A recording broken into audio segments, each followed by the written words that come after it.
बरं आहे की ज्या पद्धतीनं अर्बनायझेशन वाढत आहे, मोठ्या प्रमाणात ग्रामीण भागामध्ये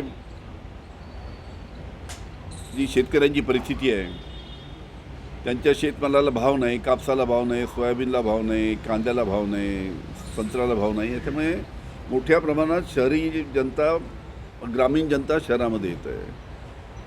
आणि दिवसेदिवस जी आपली शेतीची जमीन आहे त्याचं प्रमाणसुद्धा दिवसेदिवस अर्बनायझेशनमुळे कमी होत आहे.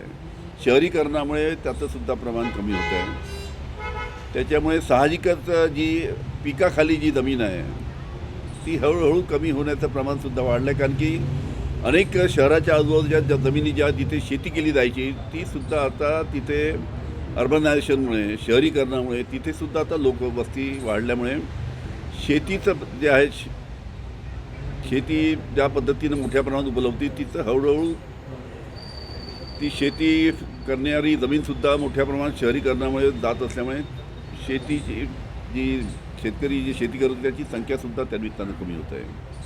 त्याचा पुढील इतक्या लवकरच त्याचा परिणाम दिसणार नाही, पण पुढील काळामध्ये अशाच पद्धतीनं जर शहरीकरण जर मोठ्या प्रमाणात जर अजून याच गतीने जर वाढत गेलं तर त्याचा शेवटी अन्नधान्याच्या उत्पादनावर, फलोत्पादनाच्या उत्पादनावर, याच्या सर्वांवर त्याचा परिणाम होणार आहे.